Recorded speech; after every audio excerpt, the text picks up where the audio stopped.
আসসালামু আলাইকুম। আমি আব্দুল করিম, লেকচারার ম্যানেজমেন্ট, রায়পুর সরকারি কলেজ, বিসিএস সাধারণ শিক্ষা ক্যাডার, 40তম বিসিএস। আজকে হিসাব বিজ্ঞান দ্বিতীয় পত্রের দ্বিতীয় অধ্যায় অংশীদারি ব্যবসায়ের হিসাব এ অধ্যায়ের এই অঙ্কটির সমাধান করব স্থিতিশীল মূলধন পদ্ধতিতে। স্থিতিশীল মূলধন পদ্ধতির প্রথমে আসবে অংশীদারদের মূলধন হিসাব। অংশীদারদের মূলধন হিসাবের দুটি পাশ থাকবে, ডেবিট পাশ এবং ক্রেডিট পাশ। ডেবিট পাশের যে বিষয়গুলো থাকবে, ক্রেডিট পাশে একই বিষয়গুলো থাকবে। প্রথমে ক্রেডিট পাশে মূলধন হিসাবে প্রারম্ভিক মূলধন এবং অতিরিক্ত মূলধন যাবে। অংশীদারদের মূলধন হিসাবে স্থিতিশীল মূলধন পদ্ধতিতে শুধু প্রারম্ভিক মূলধন এবং অতিরিক্ত মূলধন যাবে, আর কিছুই যাবে না। প্রশ্ন দেখছি কি আছে। 2015 সালের 1 জানুয়ারি তারিখে তাদের মূলধন ছিল যথাক্রমে 80,000 টাকা, 50,000 টাকা এবং 30,000 টাকা। খেয়াল করো, মূলধন ছিল এই কথাটি লেখার দ্বারা আমরা বুঝতেছি কোম্পানিটি গত বছরও ছিল। এই জন্য প্রথমে বছরের 1 তারিখ 2015 সালের 1 জানুয়ারি ব্যালেন্স বিডি লিখতে হবে। মূলধন ছিল এই কথাটির পরিবর্তে এখানে যদি লেখা হতো মূলধন আনায়ন করে কারবার শুরু করা হলো, কারবার শুরু করা হলো কথাটি লেখা থাকলে তবে এই জায়গায় আমরা লিখতাম নগদান হিসাব। যেহেতু লেখা আছে মূলধন ছিল, এজন্য লিখব ব্যালেন্স বিডি। তাহলে রনির 80,000, জনির 50,000 এবং মনির 30,000 টাকা আমরা লিখে দিব তিনটি। এ অঙ্কে অতিরিক্ত মূলধন নেই, তাহলে অংশীদারদের মূলধন হিসাব অনুযায়ী স্থিতিশীল মূলধন পদ্ধতিতে আর কিছু যাবে না। তো খতিয়ানের মতো এখন আমরা যোগ বিয়োগ করে ফেলব। প্রথমে রনিরগুলো যোগ করছি 80,000, এই যোগফলটি ডেবিট পাশেও লিখতে হবে এবং ব্যালেন্স সিডি হবে 80,000 বছরের শেষ তারিখ। ব্যালেন্স সিডি সবসময় বছরের শেষ তারিখে হয়। এই ব্যালেন্স সিডি পরবর্তী বছর অর্থাৎ 2015 সালের পরবর্তী বছর অর্থাৎ 2016 সালের জানুয়ারি মাসের 1 তারিখে ব্যালেন্স বিডি নামে অপর পাশে যাবে। যদি ব্যালেন্স সিডি ডেবিট পাশে হয়, ব্যালেন্স বিডি হবে ক্রেডিট পাশে। এরপর আমরা জনির হিসাব করব 50,000, যোগফল 50,000, ডেবিট পাশের সেম যোগফল লিখে দিব। উপরে কিছু থাকলে এগুলো থাকলে বিয়োগ করতাম, যেহেতু নাই সেজন্য বিয়োগ হবে না, বিয়োগ হবে না। তাহলে যোগফলটি আমরা লিখে দিব 50,000, এটা সিডি। তাহলে পরবর্তী বছর 1 তারিখে ব্যালেন্স বিডি হয়ে যাবে। এরপর মনির হিসাব যোগ করলাম 30,000, যোগফল এ পাশেও লিখতে হবে, ডেবিট পাশে লিখতে হবে 30,000, বিয়োগ করলে থাকবে 30,000, ব্যালেন্স সিডি। পরবর্তী বছরের 1ম তারিখে ব্যালেন্স বিডি হয়ে যাবে 30,000 টাকা। এই ছিল অংশীদারদের মূলধন হিসাব। এরপরে খতে আসে সাধারণত লাভ লোকসান বন্টন হিসাব। 2015 সালের 31শে ডিসেম্বর তারিখে সমাপ্ত বছরের জন্য লাভ লোকসান বন্টন হিসাব করব। লাভ লোকসান বন্টন হিসাবের বিবরণ টাকা এই বিষয়গুলো ছকে থাকবে।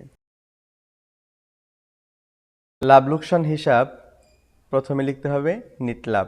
নিট লাভ প্রশ্নে আছে জনির বেতন ডেবিট করার পর 31শে ডিসেম্বর 2015 তারিখে কারবারে নিট আয় ছিল 70,000 টাকা। তাহলে নিট লাভ বা নিট আয়ের ঘরে 70,000 টাকা লিখে দিব। তারপর অংশীদারদের চলতি হিসাব প্রথমে কি যাবে আমরা প্রশ্নে দেখে নেই। 2015 সালের 1 জানুয়ারি তারিখে তাদের মূলধন ছিল যথাক্রমে 80,000 টাকা, 50,000 টাকা এবং 30,000 টাকা। মূলধন ছিল 80,000, 50,000 এবং 30,000। এই পরিমাণগুলোর সুদ নির্ণয় করতে হবে। সুদের হার কত? অংশীদারি চুক্তি অনুযায়ী মূলধন হিসাবের উদ্বৃত্তের উপর 6% হারে সুদ ধার্য করতে হবে। তাহলে 80,000-এর 6% সুদ যাবে রনির ঘরে, 50,000-এর 6% সুদ জনির ঘরে এবং 30,000-এর 6% সুদ যাবে মনির ঘরে। তাহলে লিখে নিলাম মূলধনের সুদ। আমাদের এখন যে বিষয়টি করতেছি এটি হচ্ছে মূলধনের সুদ। তো রনির মূলধনের সুদ 80,000-এর 6%, 4,800 টাকা। জনির মূলধনের সুদ 50,000-এর 6%, 3,000 টাকা এবং মনির মূলধনের সুদ 30,000-এর 6%, 1,800 টাকা। তিনজনের সুদের যোগফল 9,600 টাকা। এরপর ধারাবাহিকভাবে প্রশ্নে আছে চলতি হিসাবের উদ্বৃত্ত। রনি 10,000 টাকা ক্রেডিট, জনি 4,000 টাকা ডেবিট, মনি 6,000 টাকা ক্রেডিট। এর আগে খেয়াল করো মূলধনের সুদ ডেবিট পাশে লিখছি। সাধারণত রেওয়া মিলে মূলধন থাকে ক্রেডিট পাশে, এজন্য মূলধনের সুদ লিখছি ডেবিট পাশে। আমি আবার বলছি মূলধন থাকে ক্রেডিট পাশে, এজন্য মূলধনের সুদ হবে উল্টো পাশ অর্থাৎ ডেবিট পাশে।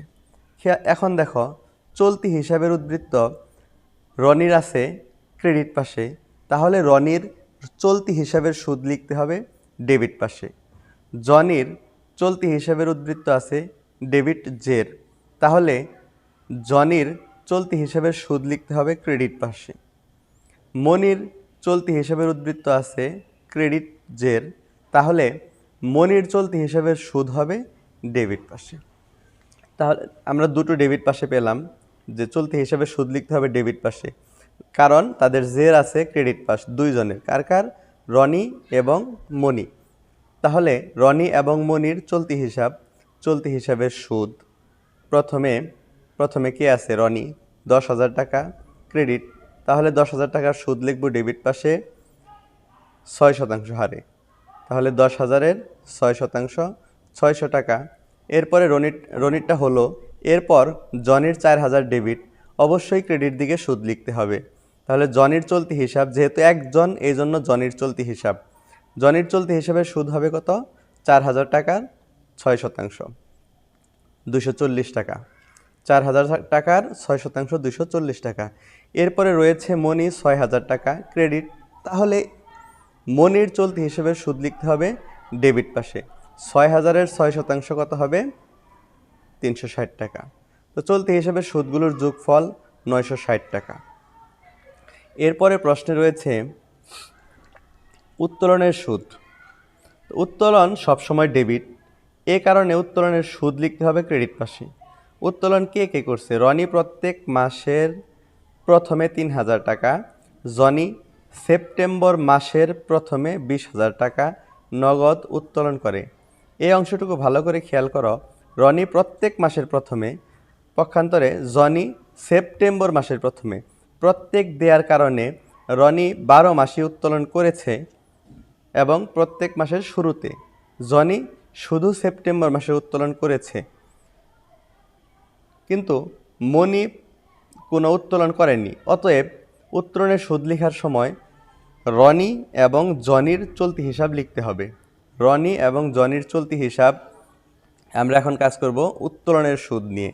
তো প্রথমে রনির উত্তোলনের সুদ 3,000 টাকার 10%, 3,000-এর 10%। তার সাথে গুণ দেয়া আছে, দেখো 6.5 দিয়ে গুণ করতে হবে। যদি মাসের মাঝামাঝি উত্তোলন করত বা মাসের শেষে উত্তোলন করত তবে কি হতো? মাসের শুরুতে উত্তোলন করলে যেহেতু 6.5 দিয়ে গুণ করতে হয়, তাহলে পরবর্তীগুলো নিয়ম থাকবে। প্রত্যেক মাসের শেষে উত্তোলন করলে 5.5 দিয়ে গুণ করতে হবে। প্রত্যেক মাসের মাঝে উত্তোলন করলে 6 দিয়ে গুণ করতে হবে। 2 মাস পর পর উত্তোলন করলে 2.5 দিয়ে গুণ করব এবং 3 মাস পর পর উত্তোলন করলে 1.5 দিয়ে গুণ করব। তাহলে রনির গুণফল কত হচ্ছে? 3,000-এর 10% পূর্ণ বছরের সুদকে প্রত্যেক মাসের প্রথমের কারণে 6.5 দিয়ে গুণ করলাম 1,950 টাকা। এরপরে জনি সেপ্টেম্বর মাসের প্রথমে, জনি উত্তোলন করছে 20,000 টাকা, তার 10%, 20,000-এর 10%। এখন 4 দিয়ে গুণ করছি। কেন করছি? সেপ্টেম্বর মাসের প্রথম থেকে ডিসেম্বর মাস পর্যন্ত দেখো 4 মাস হয়, সেপ্টেম্বর, অক্টোবর, নভেম্বর, ডিসেম্বর। 4 দিয়ে গুণ করতে হবে, 4 মাসের সুদ হবে এবং 12 দিয়ে ভাগ করব। পূর্ণ বছরের সুদ অর্থাৎ 12 মাসের সুদকে 12 দিয়ে ভাগ করব এবং 4 দিয়ে গুণ করব। গুণফল হবে 667 টাকা এবং উত্তোলনের সুদ দুটির যোগফল 2617 টাকা।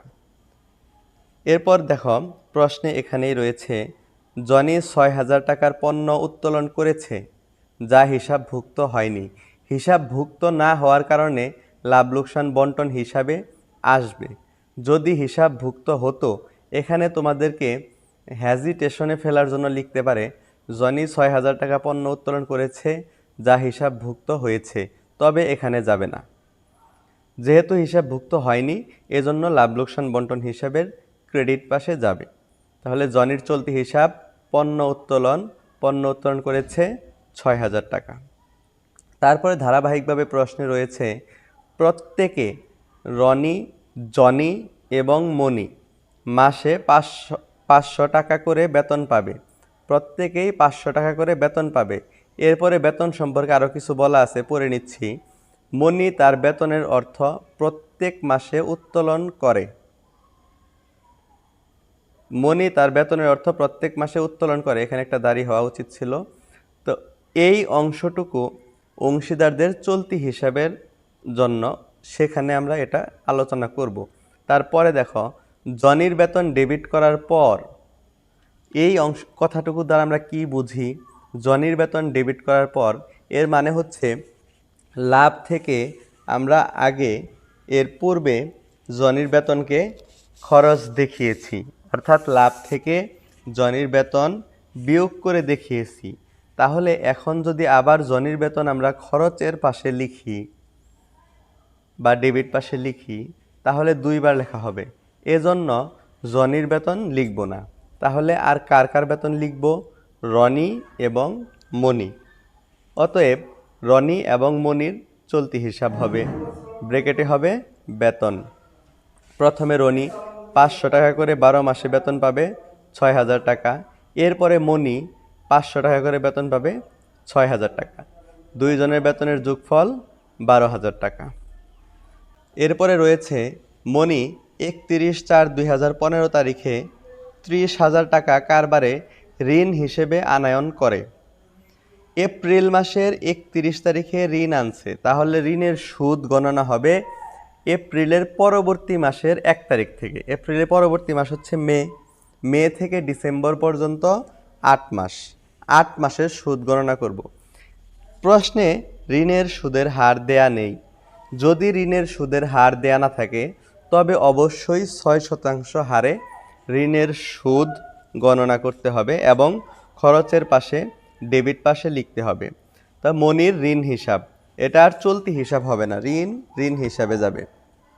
তো মনির ঋণ হিসাব, ব্র্যাকেটে ঋণের সুদ, মনির 30,000-এর 6% এবং 12 দিয়ে ভাগ করব, 8 দিয়ে গুণ করব। কেন?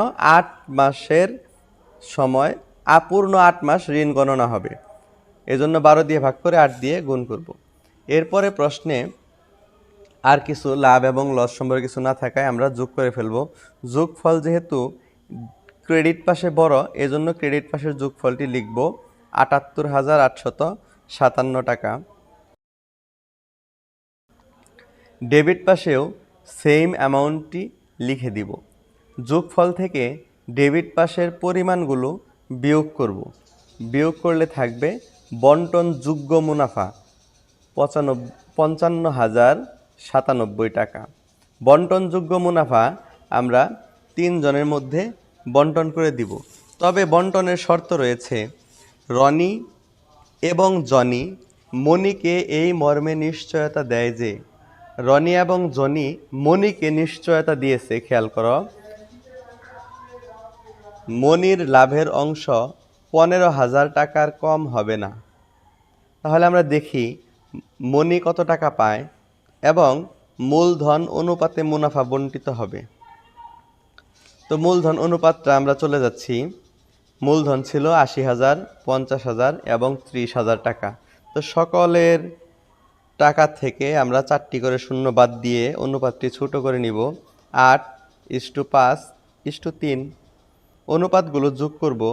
8+5+3 সমান 16।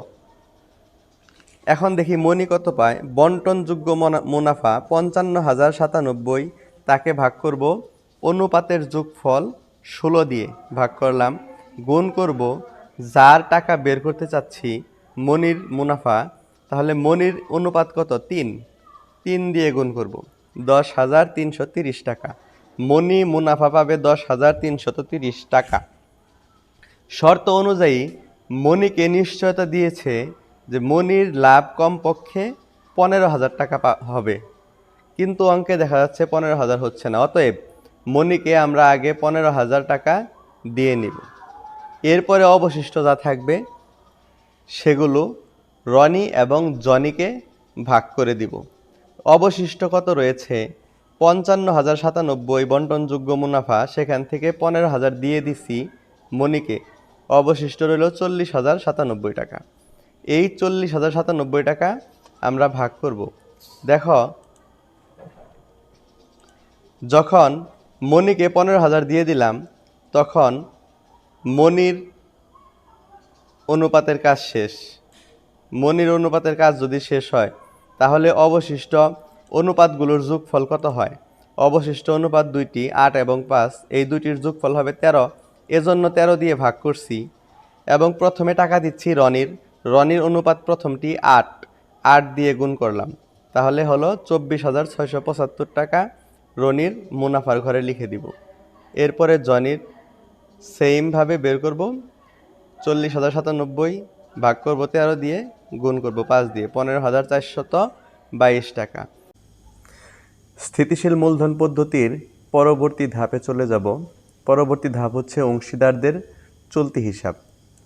অংশীদারদের চলতি হিসাবে অংশীদারদের মূলধন হিসাবের মতোই একটি ছক থাকবে এবং তার দুইটি পক্ষ থাকবে, ডেবিট পক্ষ এবং ক্রেডিট পক্ষ। ডেবিট পাশ এবং ক্রেডিট পাশ। ক্রেডিট পাশে প্রথমে যাবে ব্যালেন্স বিডি। যদি চলতি হিসাবের উদ্বৃত্তে ক্রেডিট থাকে, এখানে দেখছি আমরা রনির ক্রেডিট রয়েছে এবং মনির ক্রেডিট রয়েছে, তাহলে এই দুটো ব্যালেন্স বিডি দিয়ে ক্রেডিট পাশে লিখতে হবে। রনির টাকা রয়েছে 10,000 টাকা, 10,000 টাকা লিখব, এবং মনির রয়েছে ক্রেডিট 6,000 টাকা, 6,000 টাকা লিখে দিব। একই রকম হেডিং দিয়ে ডেবিট পাশে জনির 4,000 টাকা লিখব। জনির ডেবিট পাশ থাকার কারণে ডেবিট পাশে লিখতে হবে 2015 সালের জানুয়ারি মাসের 1 তারিখ ব্যালেন্স বিডি 4,000 টাকা জনির ঘরে চলে যাবে। তারপরে প্রশ্ন রয়েছে উত্তোলন। অংশীদারদের চলতি হিসাবে প্রথমে চলতি হিসাবের উদ্বৃত্ত এবং তারপরে যাবে ডেবিট দিকে উত্তোলন হিসাব।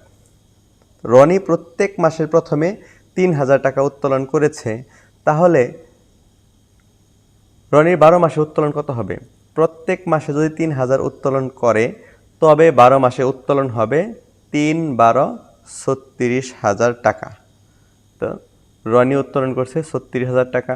এরপরে উত্তোলন করেছে জনি সেপ্টেম্বর মাসের প্রথমে। জনি শুধু সেপ্টেম্বর মাসে উত্তোলন করেছে, এজন্য জনির উত্তোলনকে 12 দিয়ে গুণ করতে হবে না। জনি একবার উত্তোলন করার কারণে তার উত্তোলনের পরিমাণটি আমরা উঠিয়ে দিব। আর কেউ নগদ উত্তোলন করেনি। তারপরে রয়েছে জনি 6,000 টাকার পণ্য উত্তোলন করেছে, তাহলে পণ্য উত্তোলন লিখে জনির ঘরে 6,000 টাকা লিখে দিব। লাভ লোকসান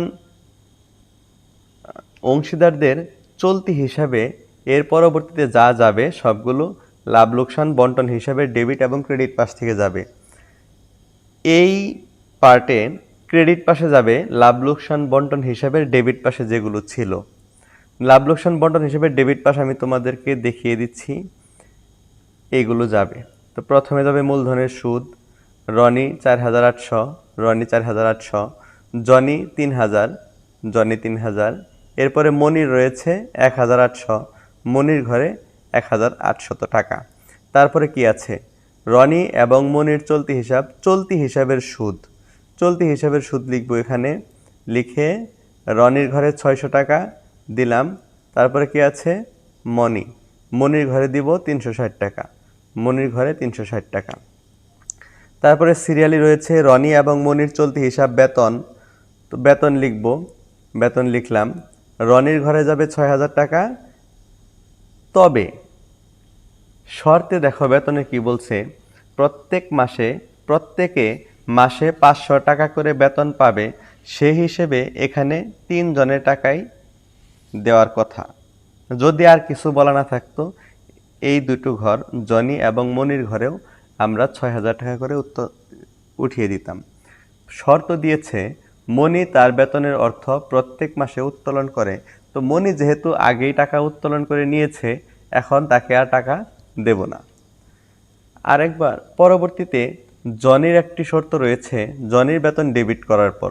এই ডেবিট করার জন্য যে কাজটি করতে হবে সেটি লাভ লোকসান বন্টন হিসাবে বলেছি, খরচ হিসাবে একবার লেখা হয়েছে।